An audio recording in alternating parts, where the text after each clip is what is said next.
9월부터 오늘에 이르기까지 한 영혼이라도 더라고 하는 큰 주제 아래 매주 우리가 왜 복음을 전해야 하는가라고 하는 전도자의 사명에 대해서 살펴보고 있습니다. 오늘은 이제 그 마지막 주일입니다. 7번째 시간인데요. 아름다운 덕을 선포하라 라고 하는 제목을 가지고 생각을 해보려고 하는데요. 이 아름다운 덕, 하나님께서 우리에게 보여주신 아름다운 덕이라고 하는 것은 어두운 가운데 있던 우리들을 불러내어서 당신의 기이한 빛으로 들어가게 하신 것, 이것이 아름다운 덕이라 사도 베드로가 우리에게 가르쳐주고 있습니다. 어두운 데서 불러내어 기이한 빛으로 들어가게 하셨다라고 할 때 그 기이하다라고 하는 말은 놀랍다는 말이에요. 놀라운 빛 가운데로 들어가게 했다. Wonderful light, 놀라운 기이한 그러한 빛으로 들어가게 해 주었다라고 하는 것인데요. 이 말은 쉽게 풀면 어둠 가운데 있는 자들은 도무지 상상할 수도 없고 예상할 수도 없고 기대할 수도 없었던 광명한 빛을 보게 하신다라고 하는 말입니다.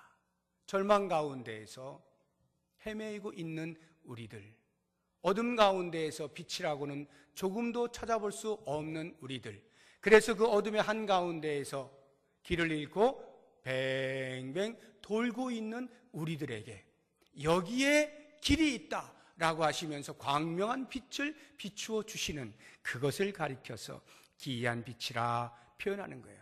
그래서 사도 바울은 이것을 좀 더 성경적으로 우리들에게 표현해 놓은 것이 에베소서 2장 1절의 말씀인데, 그는 허물과 죄로 죽었던 너희를 살리셨도다 말씀하십니다. 다시 말하면 그 기이한 빛이라고 하는 것은 허물과 죄로 죽었던 우리가 주의 은혜로 말미암아 다시 살아나게 된 것, 그것을 가리켜 기이한 빛이라 말하는 거예요. 그래서 우리는 흑암의 나라에서 광명의 나라로, 사망의 나라에서 생명의 나라로 옮겨지게 된 것입니다. 이와 같은 놀라운 은혜를 경험한 사람들이 있어요. 구약에 대표적으로 다니엘의 세 친구였던 사드락, 메삭, 아벳느고가 느부갓네살 왕을 기념하는 신상 앞에 절하지 아니함으로 풀무불에 들어가게 되죠. 그들이 풀무불에 들어가게 될 때에는 우리는 죽었다 하고 죽음을 각오하고 들어간 거예요. 그러니까 들어가게 되는 순간 이미 그들은 죽은 것이죠. 그런데 어떤 일이 벌어집니까? 그 풀무불에 들어간 사람이 세 사람인데 느부갓네살 왕이 보니까 한 사람이 더 거닐고 있는 거예요. 불길 속에 네 사람이 거닐고 있어요. 이것을 헨리 나우연 목사님은 춤추시는 하나님이라고 하는 표현을 썼습니다. 기가 막히지 않습니까? 불길이 막 솟아오르는데 그 가운데에서 한 사람이 세 사람을 주변을 돌면서 마치 춤을 추듯이 그렇게 품에 안고 보호하시는 거예요. 그래서 그들이 나올 때 보니까 머리털럭 하나 그슬려지지 않았다라고 하고 있습니다. 이러한 놀라운 하나님의 구원을 경험을 하게 된 거죠. 다니엘도 마찬가지입니다. 다니엘이 사자굴 속에 들어가게 되지 않습니까? 다리오 왕이 그 신하들의 간계에 그만 속아서 조서를 반포하게 되었는데 그것이 다니엘을 잡기 위한 것임을 알지 못하였잖아요. 이 다리오 왕은 다니엘을 너무나 신뢰하고 사랑했던 사람입니다.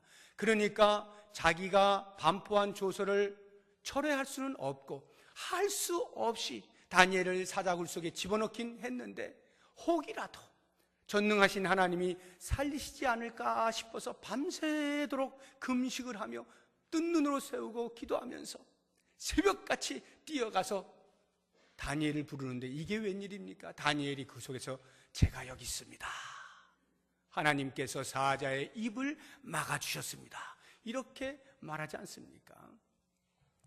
사자의 입을 막았다고 하니까 어떤 사람은 발톱은 어떻게 됩니까? 이렇게 묻는 사람이 있어요. 여기 사자의 입을 막았다는 말은 입도 막고 발톱도 막고 해할 수 있는 모든 것들을 하나님께 다 막아주셨다는 거예요. 그것을 사자 입에다가 무엇을 씌워서 막아주셨는지, 아니면 그 이빨과 날카로운 발톱은 그대로 있는데도 불구하고 전혀 해하지 못하게 하셨는지 방법은 모릅니다. 아무튼 하나님께서 사자를 온순하게 하시고 막아주셔서 다니엘이 조금도 손상을 입지 아니하게 되었다라고 하는 거예요. 그 사자굴 속에서 구원함을 입게 되어진 것이죠. 제가 그 풀무불 속에 들어간 그 사드락 메삭 아벳느고를 보호하신 그 하나님을 보면서 이 헬리나우의 목사님이 춤추시고 있다라고 이런 표현을 쓰고 있는 것이 제 마음에 큰 감동이 되어지고 너무나 멋지다, 그 표현이. 이런 생각이 들어서 다니엘이 사자굴 속에 들어갔을 때는 그럼 어떤가, 제 나름대로 이렇게 생각을 해봤어요. 다니엘이 사자굴 속에서 어떻게 지냈을까? 밤새도록? 아마도 마치 우리가 집안에서 애완견을 키울 때 예쁘다고 이렇게 털을 막 쓰다듬어 주지 않습니까? 그런 것처럼 이 다니엘이 사자의 갈퀴를 막 쓰다듬으면서 같이 뒹굴지 않았을까? 그리고 피곤하니까 그 푹신푹신한 것을 베개 삼아가지고 머리를 대고 잠들지 않았을까? 그와 같은 놀라운 하나님의 보호하심이 그 사자굴 속에서 있었겠다라고 하는 저 혼자만의 상상을 해봅니다. 사드락과 메삭과 아벳느고 그리고 이 다니엘은 죽음의 자리에서 다시 살리시는 기이한 빛을 보게 된 것이죠. 하나님의 놀라운 구원을 경험하게 된 것입니다. 그런데 이와 같은 그들이 경험한 구원과는 비교도 할 수 없는 더욱 놀라운 하나님의 구원을 경험한 자들이 바로 우리들입니다. 왜냐하면요, 사드락 메삭 아벳느고 그리고 다니엘은 어찌 보면 하나님 앞에서 신앙을 바로 지키기 위하여 목숨을 불사한 행동 아닙니까? 내가 죽으면 죽었지 하나님을 거부하지 못한다, 하나님을 부인하지 못한다, 하나님을 믿는 신앙에서 떠날 수 없다 라고 하는 결연한 자세에서 그 죽음의 자리를 기꺼이 들어간 거잖아요. 그랬을 때 하나님께서 감동을 받지 않으시겠어요? 야, 쟤네들이 나를 이렇게까지 하면서 하나님이 능력을 발휘하셔서 그들을 보호하실 만하다라는 생각이 들 수가 있잖아요. 그런데 우리들은 어떻습니까? 우리들은 우리에게서 아무런 자격을 찾을 수 없을 때, 아무런 공로가 없을 때, 연약할 때, 죄인 되었을 때, 원수 되었을 때 하나님께서 우리를 전적으로 사랑하셔서 찾아오셔서 우리를 구원하여 주신 구원 아닙니까? 우리의 자격이나 공로로 획득한 구원이 아니라 전적인 하나님의 주어진 구원. 그러니 사드락 메삭 아벳느고와 다니엘이 경험했던 그 하나님과는 비교할 수도 없는 엄청난 하나님의 구원, 그것을 경험한 것이 우리들이다 라고 하는 것입니다. 그래서 사도 바울이 이것을 가리켜 하나님의 선물이라 표현하죠. 에베소서 2장 8절에 너희는 그 은혜에 의하여 믿음으로 말미암아 구원을 받았으니 이것이 너희에게서 난 것이 아니요 하나님의 선물이라. 하나님의 선물이라. 그렇다고 하면 이 선물이 어떻게 우리의 손에 주어졌습니까? 예수 그리스도. 예수 그리스도의 십자가에서의 죽으심, 우리 모든 인류의 죄를 대속하신 그 십자가의 사건, 그것을 받아들인 자, 그것을 믿는 자에게 주어진 구원 아니겠습니까? 그랬을 때 우리의 구원에는 놀라운 신분의 변화가 일어나게 된 거예요. 그 신분의 변화를 오늘 본문의 말씀 베드로전서 2장 9절 한 절의 말씀에서 사도 베드로는 네 가지 다른 표현으로 우리의 신분을 알려주고 있어요. 그 네 가지란 첫째,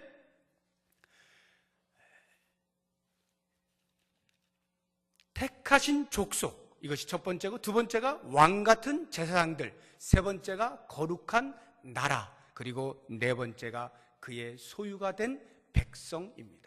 이 네 가지 다른 표현들은 의미상으로는 거의 비슷합니다만 표현 자체를 달리함으로써 조금씩 우리에게 보다 더 지경을 넓혀 우리의 신분의 어떠함을 깨닫게 해주고 있습니다. 이 네 가지들을 하나씩 간단하게 살펴보고 마지막으로 우리의 사명에 대해서 생각하고 말씀을 마치려고 합니다. 먼저 택하신 족속이라고 하는 이 표현을 보죠. 하나님께서 이스라엘 백성들을 부르실 때에 이렇게 부르십니다.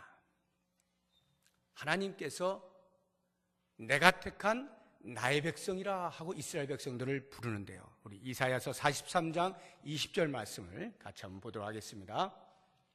장차 들짐승 곧 승냥이와 타조도 나를 존경할 것은 내가 광야의 물을 사막의 강들을 내어 내 백성 내가 택한 자에게 마시게 할 것입니다. 내 백성 내가 택한 자라고 하나님께서 명백하게 이스라엘 백성들을 부르시는 것을 볼 수가 있습니다.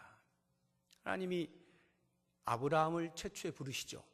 메소포타미아 갈대아 우르에 있던 아브라함, 하나님을 알지 못하고 우상을 만드는 집안에서 태어나 우상을 만드는 것을 보고 우상을 섬기는 것 속에서 자랐던 그 아브라함을 하나님의 전적인 주권으로 부르시죠. 그리고 약속의 땅 가나안으로 인도하시지 않습니까?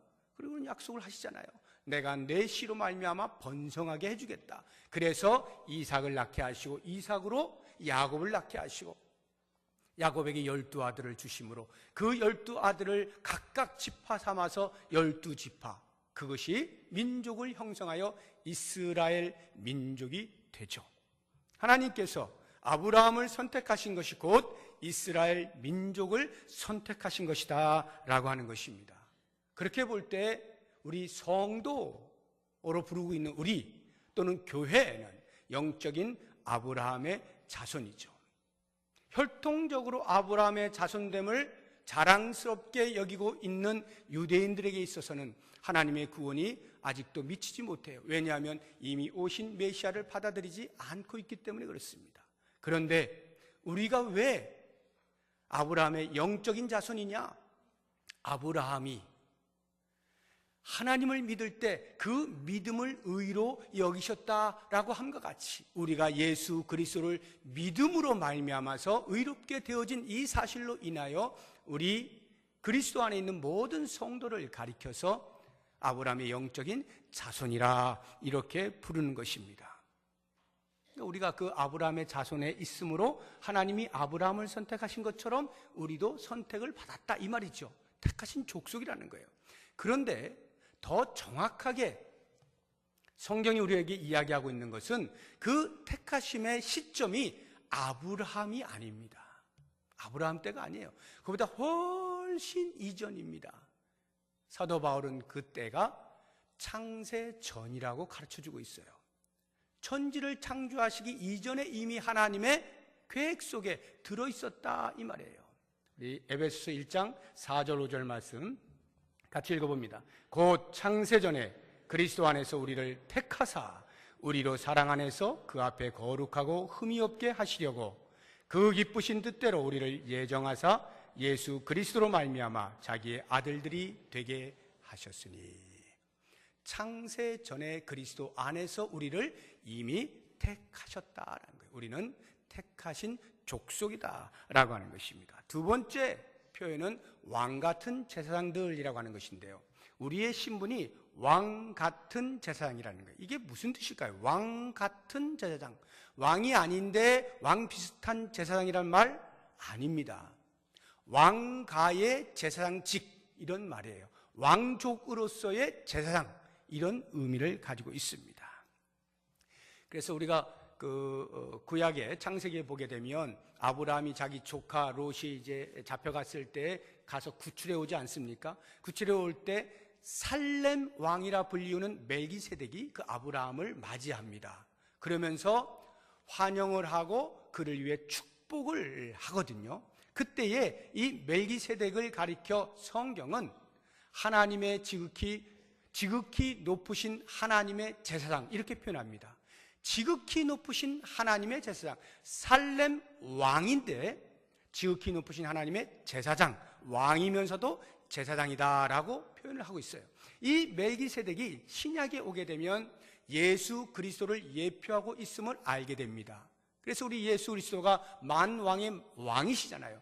그러면서도 온 인류를 하나님 앞에 중재하는 제사장의 역할을 감당하시지 않습니까? 그랬을 때에 우리가 그리스도 안에 들어와 있죠.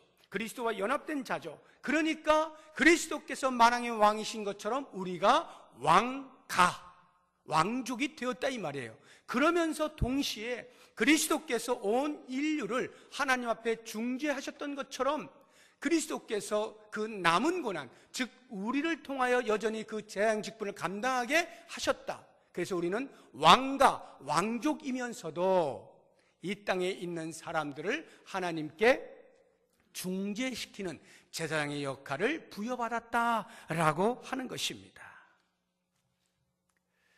그런데 안타깝게도 가톨릭에서는 이와 같은 성도의 제사장됨에 대하여 인정을 하지 못해서 여전히 사제단이 따로 있어요. 가톨릭에서 이야기하고 있는 사제단, 신부하고 개신교가 지금 가지고 있는 이 목사라고 하는 이 직은 전혀 다릅니다. 그 사제는요, 구약에서 말하고 있는 제사장의 그 역할을 하고 있는 거예요. 다시 말하면 백성들이 하나님 앞에 직접 나아가지 못해요. 그 사제 앞으로 가서 경로를 거쳐서 나아갑니다. 고해성사라고 하는 것이 바로 그것이에요. 하나님의 자녀가 되었음에도 불구하고 직접 은혜의 보좌 앞에 나아가질 못해요. 분명히 히브리서에 보면 그 은혜의 보좌 앞에 담대히 나아갈 수 있다라고 우리들의 신분을 이야기해주고 있음에도 불구하고 직접 나가지 못합니다. 신부 앞에 나가요. 사제 앞에 나가요. 그래서 자기의 지은 죄를 고해요. 그러면 사제가 대신해서 하나님께 아뢰어서 그 죄를 사해 줍니다. 성경하고 전혀 맞지 않는 거예요. 성경은 분명히 우리를 예수 그리스도 안에서 왕족으로서 모든 사람들을 하나님 앞에 대변할 수 있는, 하나님 앞에 중재할 수 있는 제사장이라고 말합니다. 제사장은 당연히 스스로 하나님 앞에 나아갈 수 있고 백성들의 죄를 짊어지고 나아갈 수 있죠. 우리가 우리의 죄를 하나님 앞에 직접 나아가서 고할 수 있는 특권이 있을 뿐만 아니라 우리의 주변에 아직도 예수를 알지 못하여 구원이 필요한 그들에게 주여 저들을 불쌍히 여겨주십시오, 저들을 구원하여 주십시오 라고 간절히 기도할 수 있는 특권, 우리가 하나님 앞에 직접 나아가서 아뢰 수 있다 이 말이에요. 그러한 제사장직이 우리에게 있다라고 하는 것입니다. 이게 바로 왕같은 제사장이라고 하는 표현 속에 담겨있는 우리의 신분입니다. 세 번째로 표현되고 있는 것은 거룩한 나라라고 하는 것인데요, 이스라엘 민족이 민족적으로 하나님 앞에서 받은 사명이 있습니다. 그 사명은 하나님의 거룩하심을 열방 가운데 드러내는 거예요. 이스라엘 민족이 자신들의 삶을 통하여 우리는 하나님께로부터 선택받은 백성으로서 하나님의 거룩하심을 따라 그 거룩을 드러내는 사람들이다 라고 하는 것, 이게 그들의 사명이에요. 그래서 구약에 보면 하나님께서 내가 거룩하니 너희도 거룩할지어다 라고 말씀하시지 않습니까? 그런 것을 보면 이스라엘 백성들은 절대로 우상숭배를 해서는 안 되는 것이었고, 그 우상숭배의 죄를 떠나서 오직 거룩하신 하나님만 섬겨드림으로 그 거룩을 나타낼 수 있어야 합니다. 이것이 이스라엘 백성들에게 주어진 사명이었어요. 마찬가지로 영적인 이스라엘 민족인 오늘날의 교회 성도들에게도 동일한 요청이 있는 거죠. 우리는 거룩한 나라입니다. 예수 그리스도로 말미암아서 우리의 모든 죄가 사함받고 죄인에서 의인으로, 의로운 자로, 거룩한 자로 부름을 받았어요. 그러면 그 부름받은 자는 당연히 거룩한 삶, 구별된 생활을 하도록 되어 있는 것입니다. 이것이 바로 거룩한 나라라고 하는 우리의 신분이에요. 마지막 네 번째, 우리의 신분의 표현이 하나님의 소유가 된 백성이라 이렇게 표현되고 있는데요, 하나님의 소유가 된 백성, 소유라고 하면 당연히 어디에 소속되어져 있는 이런 의미죠. 그런데 이 소유가 단순히 우리는 하나님의 것입니다 이런 의미만을 가진 게 아니에요. 다시 말하면 하나님께서 자 여러분 내 편 될 사람 손 드십시오 라고 해서 손드는 사람들 다 불러다가 당신들은 내 편, 내 소소, 나의 소유 이렇게 하신 것이 아니고요. 여기 그의 소유가 되었다라고 하는 말은 하나님께서 특별히 뽑아서 귀하게 여기는 소유라고 하는 말이에요. 그래서 구약 성경에도 보면 이스라엘 민족을 가리켜 특별한 소유라고 하나님께서 말씀을 하고 있는 것을 봅니다. 우리 말라기서 3장 17절 말씀 같이 보겠습니다. 말라기서 3장 10절 시작. 만군의 여호와가 이르노라. 나는 내가 정한 날에 그들을 나의 특별한 소유로 삼을 것이요 또 사람이 자기를 섬기는 아들을 아낌같이 내가 그들을 아끼겠다 말씀하십니다. 정상적인 부모라면 자식을 아끼죠. 당연한 것입니다. 자녀가 위험에 처했을 때 그냥 무관심한 부모는 아무도 없어요. 때로 자신의 목숨이 위태로울지라도 아니면 심지어 목숨을 내어 던져야 하는 상황에서라도 자녀를 위해서라면 기꺼이 하는 것이 일반적인 부모의 마음입니다. 그러한 육체의 부모도 그렇게 한다면 하물며 하늘에 계신 아버지께서 당신의 백성, 당신의 자녀들에 대해서 어떻게 하실 것이냐? 특별한 소유로 삼으시겠다는 거예요. 다시 말하면 우리 한 사람을 당신의 소유 삼으실 때 그냥 손 드세요 해서 뽑은 게 아니라 한 사람 한 사람의 이름을 불러가면서 너는 내 것이라, 너는 내 것이라 일일이 보물처럼 여겨주셨다라고 하는 의미인 것입니다. 우리가 그토록 존귀한 존재임을 어떻게 알 수 있죠? 하나님께서 우리를 부르실 때 어떻게 부르셨는지를 보면 알죠. 당신의 독생자, 하나밖에 없는 아들 예수 그리스도를 십자가에 못 박아 죽이잖아요. 저주의 자리로 몰아내버리시잖아요. 그러시면서 얻으신 사람들이 바로 우리예요. 당신의 아들의 생명과 같은 가치를 놓고 우리를 구원해내신 이것만 봐도 우리가 얼마만큼 하나님 앞에 소중한 존재인가라고 하는 것을 알 수가 있어요. 그의 소유가 된 백성, 이것이 우리의 신분이라는 거예요. 이러한 네 가지 신분들을 우리가 생각하게 될 때에 이제 베드로 사도가 우리에게 권면합니다. 그러한 신분을 주게 된 목적이 있는데 그것은 바로 우리를 어두운 데서 불러내어 그의 기이한 빛에 들어가게 하신 바로 그분의 아름다운 덕을 선포하게 하려 하심이라. 우리가 이런 놀라운 신분을 얻게 되어진 것은 그렇게 신분을 얻게 해주신 그 하나님의 아름다운 덕, 그것을 만방에 선포하라고 먼저 우리를 불러주셨다라고 하는 것이죠. 이스라엘 민족의 사명이 뭡니까? 열방의 제사장 나라가 되는 것이었잖아요. 그들을 통해서 열방이 주께로 돌아오고 하나님의 용서와 구원의 크기가 어떠하심을 그들에게 증명해내고 그래서 그들로 하여금 주를 경외하고 섬길 수 있도록 하기 위한 통로로서 하나님이 이스라엘 민족을 택하신 것 아닙니까? 그것을 시편의 한 기자가 우리에게 이렇게 알려주고 있어요. 우리 시편 102편 15절 16절 말씀 같이 읽어봅니다. 이에 뭇 나라가 여호와의 이름을 경외하며 이 땅의 모든 왕들이 주의 영광을 경외하리니 여호와께서 시온을 건설하시고 그의 영광 중에 나타나셨습니다. 여기 시온이 이스라엘 민족을 말하는 거예요. 여호와께서 이스라엘 민족을 택하시고 부르시고 여러 가지 죄악 가운데서도 다시 징계하시고 또 세우시고 하는 그 이유, 그 민족 위에 당신의 영광을 나타내신 이유, 그것은 뭇 나라가 모든 왕들이 여호와를 경외하게 하기 위함이라 말씀하는 거죠. 같은 시편의 또 다른 절을 한번 보겠습니다. 시편 102편 19절에서 22절까지 같이 봅니다.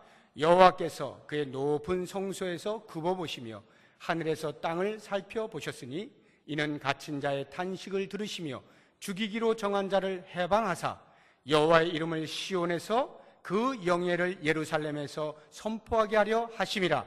그때에 민족들과 나라들이 함께 모여 여호와를 섬기리로다. 이스라엘 민족을 구원하여서 그 위에 당신의 영광을 나타내는 이유는 모든 민족과 나라들이 주 앞에 나오게 하기 위함이라 라고 하는 것입니다. 그런데 어떻습니까?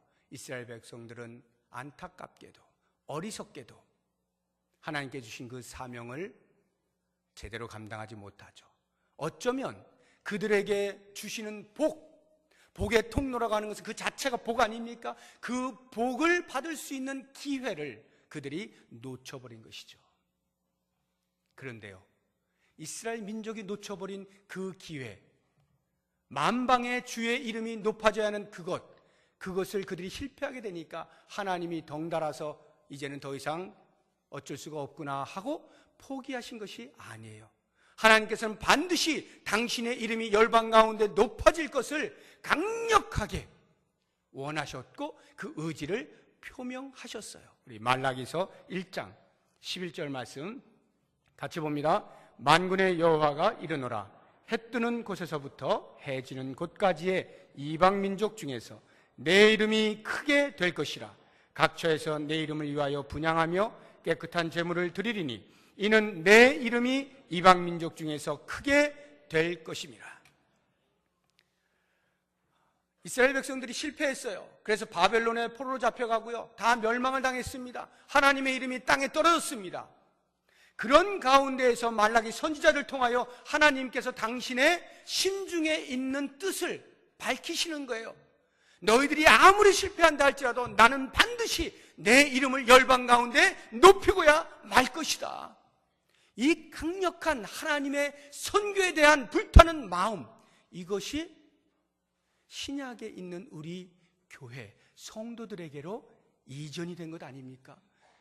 이스라엘 백성들이 그 기회를 놓치니까 그 기회를 우리들에게로 옮겨주신 것 아닙니까? 예수 그리스도를 보내주셔서 그리스도 안에서 구원의 은혜를 입은 자들에게 다시 한번 당부하시잖아요. 그러면 이제는 너희들이 이 일을 좀 감당해 다오 라고 해서 우리들에게 하나님의 선교에 대하여 계속해서 열심을 갖도록 요청하고 계시지 않습니까? 이미 제가 지난주에 말씀을 드린 것처럼 만약에 우리가 이 사명에 실패한다면, 이스라엘 백성들처럼 실패한다면 하나님께서는